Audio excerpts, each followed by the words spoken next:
balancing on a moving platform. An equestrian develops superb postural muscles, while at the same time becoming flexible in the lower back and hip area. It doesn't look like it, but an equestrian will burn as many calories in a 1-hour session as a jogger does in a half-hour jog. If you do this every day, chances are you'll never have to step foot inside a gym. And aside from the physical benefits of equestrianism, there's also the joy, friendship and trust between horse and rider that makes this pursuit a tonic for the heart and soul. Fresh air, sunshine, four-legged friendship and a wonderful workout. Equestrianism has it all, really.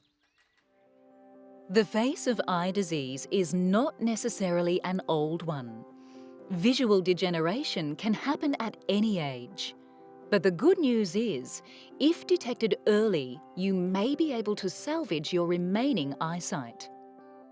Don't leave it until you experience scotomas, these fuzzy patches in your vision, to do something about it. Have regular eye tests, especially from the age of 35 onwards. If you have dark patches or pieces of vision missing from your central field of vision, you could be suffering from macular degeneration or glaucoma, along with hundreds of thousands of other people. As soon as you detect a change in your vision, take action.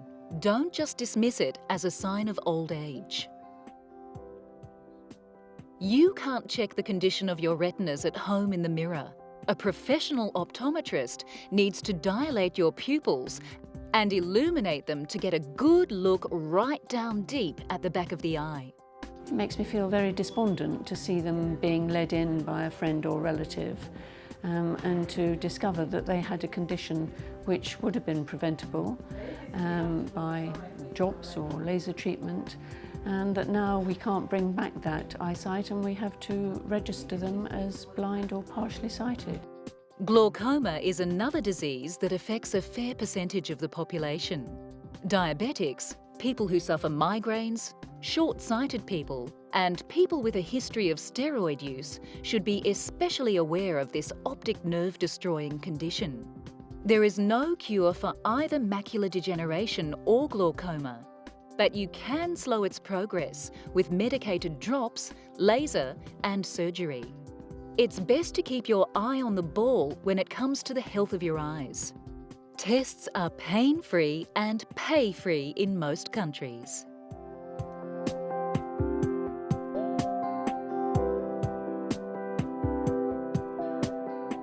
Always wear protective headgear when riding.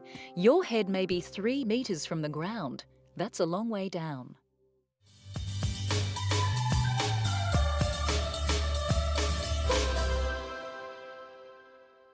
If speed, height, inherent danger and high physical exertion are on your list of what makes a good sport, you're probably one of the growing number of youngsters who like to take things to the extreme.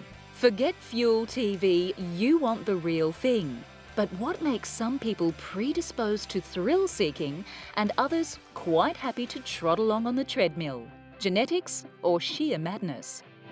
Those who've got this A1 allele had significantly fewer dopamine receptors in pleasure areas of their brain. That means that these people, don't get the normal pleasure and fun in life under normal circumstances. Other studies show that people who are attracted to pitting themselves against the elements in a sport with uncontrollable variables and who actually enjoy the feeling of narrowly cheating death regularly are able to cope better under pressure in everyday life than we mere mortals. But will they live long enough to enjoy this amazing psychological asset? One researcher went to do a 4th yearly checkup on his extreme sports subjects and found that 8% of them had met with a grisly end. Now that's what I call an extreme statistic. So take precautions next time you base jump yourself head first off the nearest cliff, if that's possible. Everyone wants to do the right thing and get in shape. But how do you wade through the obstacle course of exercise myths to a better you? One common misconception is that cardio is the best fat buster. The truth is, you should mix some weight and strength training in with your cardio. Too much cardio all on its own will strip fat and muscle. Keep a good balance. Another popular myth is that you can lose all the weight you want just through exercise. But in reality, there are other contributing factors. Your diet, genetics, and pre-existing conditions may put a limit on the amount of fat you can shift and how fast. Contrary to popular belief, swimming is a great way to downsize. But getting out and about to a gym is not everyone's idea of a good time. It's a myth that the gym is the most effective place to exercise. Do what's right for you. And how often should you exercise? Well, to change your body shape, you need a minimum of 3 varied classes a week. But you should be doing at least half an hour of exercise on all the other days too.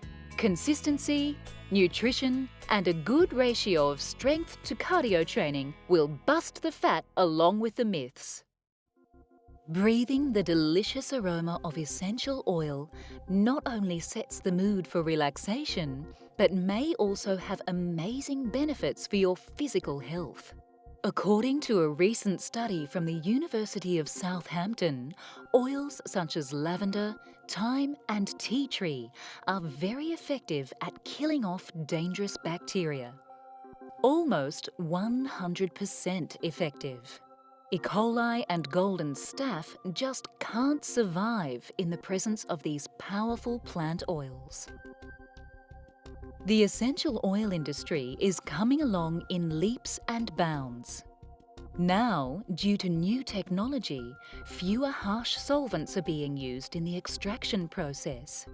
So you can breathe in all of those wonderful scents without a care in the world. Essential plant oils can be used to aid the healing of anything from respiratory infections to severe depression. The perfect potion for health and happiness.